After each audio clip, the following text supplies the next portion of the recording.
네, 오늘은 한화이글스 투수들 시즌 평가 한번 해보도록 하겠습니다. 전반적으로 정규 시즌에 한화이글스의 투수력이 최강이었기 때문에 그렇다는 건 선수들이 대부분 잘했다는 얘기겠죠. 근데 가을에 진짜 말도 안 되게 ERA도 다들 높고 점수를 많이 내주고 믿었던 투수들이 전반적으로 부진했었기 때문에 평가들이 조금 엇갈릴 수는 있는데 최대한 정규 시즌 성적도 많이 포함을 해서 티어들을 한번 매겨보도록 하겠습니다. 일단 갓 티어입니다. 이건 또 야수 이야기할 때 갓 티어는 없었거든요. 이거는 리그 전체를 통틀어도 갓 티어의 선수는 없습니다. 폰세예요. 뭐 이거는 뭐 누구나 다 동의를 하실 테고요. 정규 시즌 29경기에서 17승 180.2이닝을 소화를 해줬고요. ERA는 1.89 1위입니다. 17승도 1위였고 다승 왕이었죠.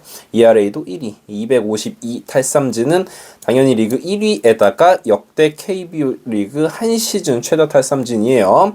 그러니까 저는 그렇게 생각을 해. 뭐 과거에 선동열 선수가 뛸 때부터 야구를 봤지만 물론 선동열 선수의 퍼포먼스 너무 뛰어났고 저는 최동원 선수를 라이브로 보지는 못했었습니다. 그렇지만 그 선수의 경기하는 모습이라든지 스탯 같은 거를 다 알고 있지만 현대 야구로 왔을 때 요 정도의 퍼포먼스 비슷하게 냈던 게 이제 2010년도의 류현진 그리고 또 패디 요런 선수들 들 수 있겠죠. 뭐 중간중간에 두산의 리오스라든지 뭐 니퍼트 같은 선수들도 있었지만 그 실제로 폰세는 그들과 견줘도 전혀 부족함이 없는 시즌이었고 뭐 포스트 시즌에서 약간 부진했다라고도 할 수 있겠지만 삼성과의 첫 경기가 조금 부진했던 거지 그 경기마저도 이닝을 많이 소화를 해줬거든요. 그러니까 폰세라는 투수는 역사적으로 놓고 봐도 다시 이런 선수가 나올 수 있을까라는 생각이 들 정도로 정말 어마어마한 시즌을 보낸 투수다라고 볼 수 있겠어요. 자, 그리고 인간계 끝판왕 와이스입니다.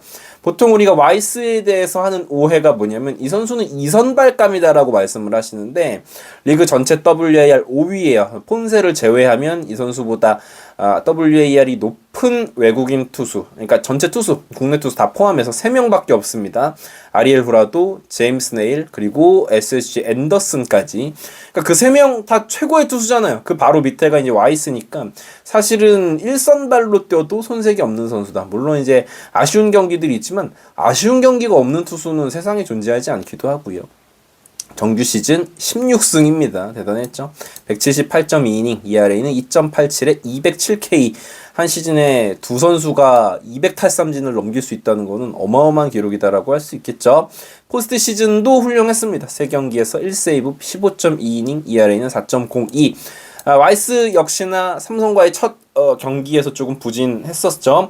그래서 한화이글스를 이야기할 때 폰세 와이스 빼면 별것 아니다라는 이야기가 있는데 뭐 그 부분에 대해서 뭐 반박하고자 하시고 어떤 기록을 가져오기보다는 내년에 이 선수들이 있을지 없을지 모르는 상황이라면은 한화이글스가 거기서 증명을 해야겠죠. 거기서 증명 못하면은 폰세 와이스 빨이다라는 이야기를 반박하지 못하는 게 될 테고 저는 충분히 우리 선수들이 증명을 해낼 수 있으리라고 생각을 하지만 지금으로서는 올 시즌 기록만 놓고 보면 폰세 와이스에 대한 의존도가 높았던 것도 사실은 사실이기는 하죠. 뭐 인정할 건 인정해야 되고 또 다른 선수들도 마찬가지로 좋은 모습을 보여준 선수들이 있습니다.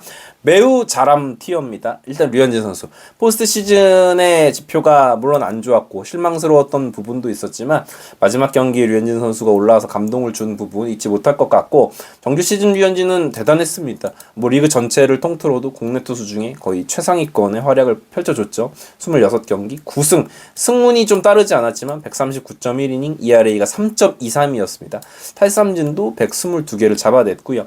다만 이제 포스트 시즌 다들 아시다시피 뭐 좋지 못했죠. 삼성과의 선발 등판도 안 좋았고 LG와의 한국 시리즈 2차전은 그야말로 최악의 피칭이었습니다. 그럼에도 불구하고 류현진 선수의 정규 시즌 퍼포먼스가 없었으면 한화이글스는 가을 야구 진출이 힘들었다라고 저는 생각을 합니다. 그리고 문동주입니다. 정규 시즌 24경기 경기 수가 조금 부족하죠. 그러니까 문동주 선수는 커리어 내내 몸 상태 때문에 이제 말썽인 건데 경기에서 보여주는 퍼포먼스라든지 성장하는 모습은 뭐 사실 대단하다. 향후 하나이글스를 이끌 수 있는 투수다라는 생각이 들기는 합니다. 그래서 11승 121이닝 ERA 4.02 135K. 저는 이닝보다 탈삼진을 많이 잡았다. 결국은 이 선수가 본인의 신인왕 시즌에도 문제 제기가 됐던 위닝샷 문제를 포크볼 장착으로 해결했다는 데 큰 의미를 두고 싶다라고 생각을 하고 포스트 시즌 활약이 대단했죠. 4경기에서 11.1이닝 ERA는 3.18인데 포스트 시즌의 한화이글스 투수 중에 임팩트는 문동주가 최고였죠. 특히나 플레이오프 시리즈에서 보여줬던 그 MVP를 수상했던 문동주의 4이닝 퍼포먼스는 진짜 이번 가을 최고의 모습이 아니었나라는 생각이 듭니다. 다만 문동주 선수가 마지막 한국 시리즈 선발 등판에서도 구속이 나오지 않았고 어깨 쪽에 조금 불편감을 느끼는 상황이었거든요. 그러다 보니까 1이닝밖에 소화를 해내지 못했는데 이 몸 상태를 어떻게 보완을 해서 차기 시즌을 맞이하게 될지가 중요해 보입니다. 자, 그리고 저는 불펜 투수 중에서는 김범수 이야기를 꼭 하고 싶어요. 정규 시즌 73경기 48이닝 이닝 소화가 적죠. 이거는 김범수에 한해서는 저는 양상문 투수 코치가 정말 이 선수에 대한 활용법을 찾았다고 생각해요. 이닝을 짧게 가져간다. 즉 그냥 원포인트 릴리프 좌타자 위주의 상대를 가져가면서 ERA가 2.25였고요. 포스트 시즌도 나쁘지 않았어요. 3경기에서 3.1이닝 ERA는 제로였습니다. 물론 이제 승계주자 실점이라든지 이런 부분은 있었지만 김범수의 가을은 역시나 나쁘지 않았고요. 이 선수의 출전 횟수 그리고 상황을 제안해주는 부분에 있어서는 김범수의 활용법을 아주 오래 시간이 걸려서 드디어 찾아낸 것이 아닌가라는 생각이 들었던 시즌이었습니다. 그리고 한승혁입니다. 한승혁 역시 가을이 조금 아쉬웠지 시즌은 좋았어요. 정규 시즌은 71경기나 나왔고요. 16홀드 64이닝 동안 ERA가 2.25. 한승혁 선수는 스타일이 달라졌어요. 이 선수가 독특한 게 한슝광이었잖아 원래. 그래서 150 이상의 빠른 공을 던졌던 투수인데 구속이 내려갔어요. 140km 중후반대로 내려갔는데 거기에다가 느린 커브, 슬라이더, 포크볼 제구가 안정적으로 살아나면서 오히려 활용폭이 좀 넓어졌죠. 그래서 모르겠습니다. 근데 그래도 구속은 조금 다시 올라오는 모습을 보여줬으면 좋겠는데 한승혁이 어느덧 기교파 투수로 변모를 했고 그러다 보니까 기록이 더 좋아졌다. 뭐 가을 야구의 성적은 좋지 못했고 전혀 믿음을 주는 모습은 아니었죠. 근데 이제 이런 거 생각해봐야죠. 상대했던 타선이 삼성 타선, LG 타선 물론 이 팀을 상대로도 잘 던져줘야지 그런 투수들이 많아야지 강팀이 되고 우승을 하는 거겠지만 삼성과 LG는 리그에서 탑2의 타선이잖아요. 뭐 그런 것도 좀 감안은 해야겠습니다. 그리고 저는 정우주 선수도 칭찬을 하고 싶어요. 정규 시즌 51경기 53.2이닝 ERA가 2.85 생각보다 볼넷 빈도가 많지 않습니다. 그러니까 제구가 좋은 투수들하고는 아직 이야기하지 못하겠지만 포신 페스티벌의 9위를 기반으로 해서 엄청난 탈삼진 능력 그리고 시즌 막판에는 커브, 슬라이더를 구사를 하면서 이 선수의 향후 어떤 방향성의 어떤 기용의 폭이 나오게 될지도 한번 지켜봐야 될 것 같고요. 가을에도 저는 ERA가 높았지만 그래도 많은 이닝을 소화해주면서 좋은 모습을 보여줬다고 생각합니다. 자, 평가하기가 참 어려운 김서현 선수인데 매우 잘했다. 김서현이 없었으면 가을 야구 못 갔을 거다. 하지만 여름까지 정확하게는 7월까지였죠. 8월 초부터 흔들리기 시작하면서 이후에 가을에 김서현 선수가 참 어려웠습니다. 그럼에도 불구하고 김서현 선수는 그래요. 전 뭐 제구 이슈가 보통 있는 선수들 많죠. 구위가 좋은데 제구 이슈가 있는 선수. 뭐 예를 들어서 삼성 라이온즈 이호성 같은 선수들, 배찬승 같은 선수들. 저는 그 선수들과 비교해도 김서현의 제구는 정말 형편이 없다고 생각해요. 아직도 개선이 되지 못했다. 그래서 이게 좀 개선만 되면 가지고 있는 장점은 많거든요. 공이 빠른 부분, 팔 각도에서 오는 공의 무브먼트, 그리고 슬라이더, 체인지업까지 연마를 하면서 구종의 다양성도 갖췄는데 결국은 카운트를 유리하게 잡지 못해서 볼넷, 몸에 맞는 볼 남발, 거기에다가 몰리는 공이 장타를 맞아 나가게 됐죠. 정규 시즌 기록은 아주 훌륭했지만 1점대 ERA를 줄곧 전반기에 유지하다가 이게 대폭 상승을 했던 ERA이기 때문에 글쎄요, 김서현 선수의 진짜 실력이 무엇인지에 대해서는 고민을 좀 해봐야 될 것 같고, 포스트 시즌 기록은 뭐 이렇게 써놨지만 읽진 않겠습니다. 근데 뭐 다들 아시죠? 김서현이 올라오면 그야말로 호러쇼였는데, 진짜 좀 잘해줬으면 좋겠습니다. 김서현 본인 스스로도 되게 답답할 텐데, 저는 뭐 우리 팬들이 너무 막 뭐 악플 달고 뭐 이러기보다는 이 선수 멘탈이 너무 약하잖아요. 이 선수들에게 좀 칭찬해줬으면 좋겠는데, 또 뭐 프로야구 선수가 못하는데 칭찬받고 이것도 뭐 그림이 웃기긴 하고, 아무튼 잘 성장해서 잘해줬으면 좋겠다라는 이야기 해보겠습니다. 그리고 본인 역할 너무 잘해줬던 투수들 박상원, 김종수, 조동욱 선수는 2년차 시즌인데 여전히 약점이 많습니다. 이 선수도 본래 시종 많고 우타자 상대로는 한계가 명확한 투수인 것도 맞는데 몸을 굉장히 잘 만들었어요. 그래서 초반에 구속도 좀 잘 나왔고 5선발 후보까지 가기는 했었죠. 물론 이 선수도 시즌 막판에 좀 힘이 떨어지기도 하고 제구력 이슈가 조금 있었던 선수지만 그래도 조동욱 선수가 임팩트 있는 경기들을 잘 막아줬다. 박상원 선수도 마찬가지입니다. 박상원이 올라오면 불안하다. 원자 폭탄 이야기도 했지만 결국은 박상원 선수가 해줬던 역할들이 분명히 있거든요. 박상원도 구속이 조금 막판 가서 떨어진 감이 있죠. 그런 걸 감안을 하더라도 박상원 선수가 나쁘지 않은 시즌을 보냈다라고 생각하고 박상원 선수에게 아주 큰 걸 기대하기는 쉽지 않잖아요.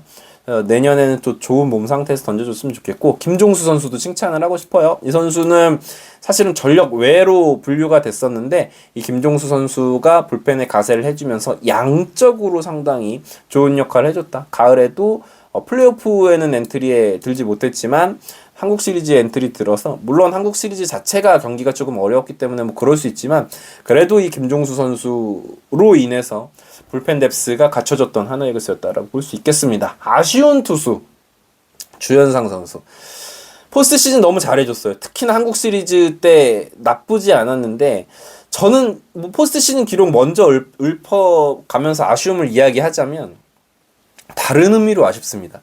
가을 야구의 폼이 좋았거든요. 근데 너무 못 써먹었어요. 다른 선수들 쓰느라 이 주현상 선수를 너무 못 써먹었던 게 되게 아쉬워. 그러니까 저는 그래요. 물론 결과론적으로 이야기할 수 있지만 코칭 스태프의 역할은 단기전에서는 특히나 폼이 좋은 선수를 계속해서 중용을 하면서 막아내는 그런 꾸역꾸역 막아내는 능력이 상당히 중요하다고 생각. 그거는 옆에 있는 사람들이 볼 수가 없죠. 현장에 있는 사람들이 잘 판단을 해줘야 되는 부분인데, 뭐 결과론일 수도 있지만 어차피 투수 코치나 감독님은 결과론으로 평가를 받는 자리인 거거든요.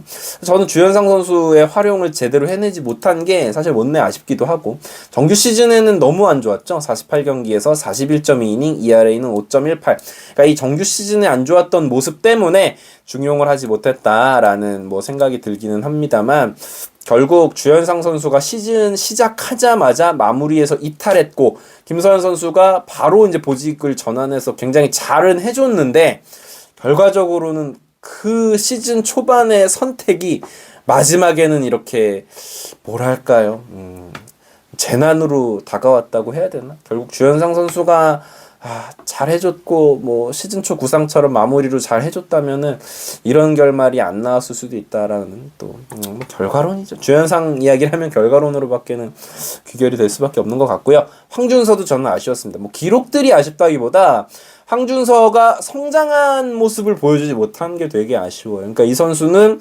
결국은 포신 패스트볼, 포크볼 기반의 투수고 제구가 그렇게 좋은 투수가 아닙니다. 제구력이 보완이 안 됐고요.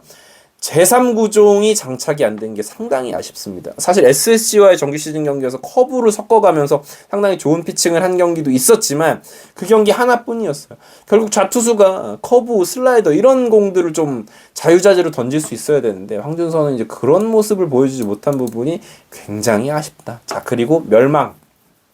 표현 죄송하지만 그러니까 뭐 엄상백 선수를 많이들 거론하시겠지만 일단 이태양 선수도 고액 연봉자예요. 4년 25억 계약을 했고 내년 시즌이 마지막 계약 연도인데 이태양 선수가 거의 1군에 올라오지 못했단 말이죠. 1군에 올라와서도 이 선수가 이기는 경기에 등판하면 믿을 수가 없었습니다. 구위 자체가 너무 떨어져 있기 때문에 이태양 선수가 참 아쉽다. 근데 이게 이번 시즌 한 시즌뿐만이 아니라 지난해 24시즌부터 이어온 부진이기 때문에 과연 이태양 선수가 다시 부활하는 모습을 보여줄 수 있을지는 지금으로서는 회의적이긴 합니다. 근데 잘해줘야 되는 투수인데 참 아쉬웠죠. 그리고 엄상백 선수.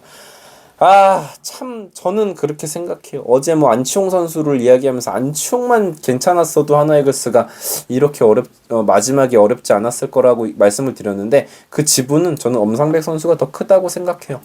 엄상백 선수가 진짜 그냥 24시즌 KT에서 해줬던 4점대 후반 ERA 150이닝 소화 요것만 됐어도 정규 시즌 1위랑 1.5게임 차였잖아요. 뭐 충분히 해줄 수 있었다라고 저는 생각을 합니다. 근데 말도 안 되는 ERA, 뭐 거의 7점대에 가까운 ERA에다가 사실상 이닝을 제대로 소화를 해주지 못했고 불펜으로 보직 전환한 이후에도 몇 경기 제외하고는 안정적인 모습을 보여주지 못한 데다가 플레이오프 엔트리에 들었지만 결국은 쓰지 못했고요. 한 경기 등판에서 그 경기마저도 피홈런을 허용을 했고 마지막에 한국 시리즈에는 엔트리에서 탈락을 했습니다. 이 고액 연봉자가 엔트리에서 탈락했다. 물론 이 부분을 프런트의 탓이다라고 이야기할 수 물론 있죠. 근데 일단 지금은 선수들을 리뷰하는 시간이기 때문에 엄상백 선수가 뭐 잘해줬었더라면도 아니에요. 이 정도만 아니었더라면 시즌이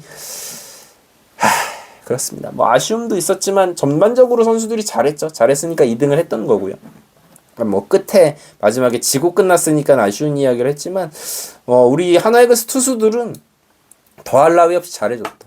예, 진짜 마운드의 힘으로 시즌을 이끌어간다는 게 무엇인지를 보여줬던 시즌이었다라고 저는 생각을 합니다. 다들 선수들 모두들 고생해주셔서 감사합니다. 이글스 에브리데이였고요. 구독, 좋아요 부탁드릴게요. 감사합니다. 요즘에 배달 떡볶이가 솔직히 너무 비싸다고요. 한 2만원 막 3만원 막 이렇게 되는데 한 봉지에 5,000원이 안 됩니다. 배송료를 포함해도 퀄리티도 보장이 된다. 이거는 이따가 먹으면서 또 이야기를 해보도록 할게요. 종류도 국물 떡볶이, 짜장 떡볶이, 마라 떡볶이. 요즘에 마라탕이 또 인기인데 가성비가 정말 좋다.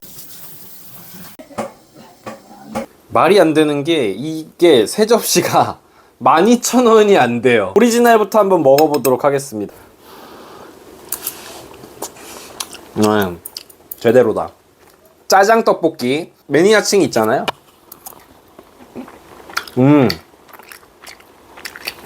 맛있다. 그리고 요즘 대세 마라맛. 저는 마라탕을 되게 좋아해가지고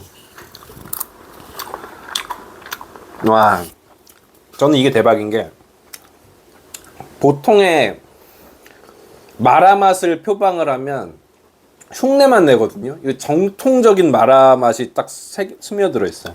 저는 그렇다 치는데 그러면은 어른분들 입맛은 어떨지 60대 저희 장인어른 한번 모셔봤습니다. 아버님 여기 오리지널 떡볶이 한번 먹어보도록 하겠습니다. 일반이니까 그냥 요거는 짜장? 마라 냄새가 확 납니다. 여러분 걱정하지 말랍니다. 너무 맛있어요. 너도 한번 먹어볼래?